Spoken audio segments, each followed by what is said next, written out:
नमस्कार मंडळी, माझं नाव प्रमोद रानडे. आता आपण जो डिस्कस करणार आहे, अभ्यास करणार आहे, त्या शेअरचं नाव आहे Indian Hume pipe. Okay, Hume pipe तुम्ही बघितले असतील. सिमेंटचे जे असतात मोठाले पाईप, म्हणजे 4 फूट 10 फूट डायमीटरचे, 10 फूट नाही 4 ते 8 फूट डायमीटरचे जे मोठाले पाईप असतात, जे बेसिकली सांडपाण्यासाठी किंवा चांगल्या पाण्यासाठी वापरले जातात. ह्यूम पाईप म्हणजे सिमेंट कोटेड GI किंवा कास्ट आयर्न पाईप, असे हे पाईप्स असतात. त्याची कंपनीचं नाव आहे इंडियन ह्यूम पाईप. ओके, पुण्याला हडपसर जवळची मोठी फॅक्टरी आहे. अजून 3-4 ठिकाणी यांच्या फॅक्टरीज आहेत. बादरपूरला आहे, वडाळ्याला आहे मुंबईला, आणि वडगावला पण आहे, म्हणजे some other place Gujarat may be किंवा महाराष्ट्र. नंतर बँगलोरला यांनी गेल्या वर्षी लँड विकली यलहंका एरियामध्ये. त्याचे यांना भरपूर पैसे आले, जवळजवळ 200-250 कोटी आले असतील.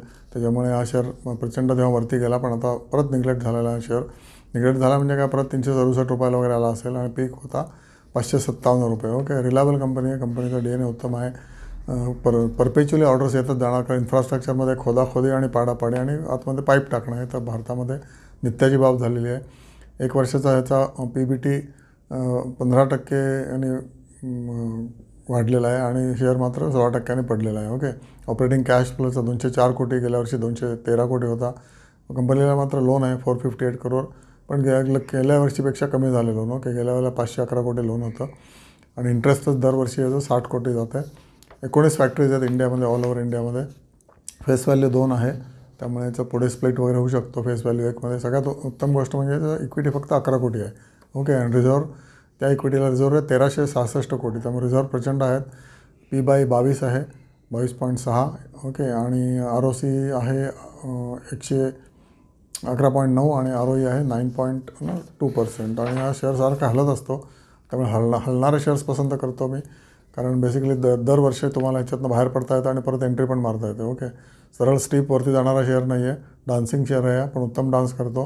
घ्यायला पण अपॉर्च्युनिटीज भरपूर देतो 2-3 एखाद्या वर्षामध्ये, आणि विकायला पण अपॉर्च्युनिटी देत असतो.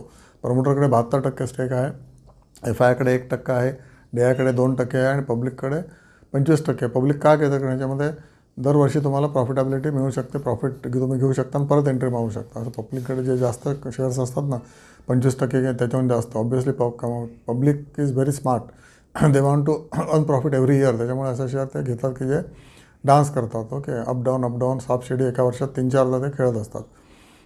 आणि कंपनीचे ओव्हरऑल DNA चांगलं आहे. तुम्हाला सांगितलं, दोषी he is owner of this company, आणि गेली कित्येक वर्ष आम्ही बघतो, जो 40-50 वर्ष जुनी, त्याच्याहून जास्त आहे ही कंपनी. 10 वर्षाचं तुम्हाला ॲन्युअल रिपोर्ट जर वाचलात, 10 ते 15 वर्षाचे रिझल्ट्स पण देते, नथिंग टू हाईड.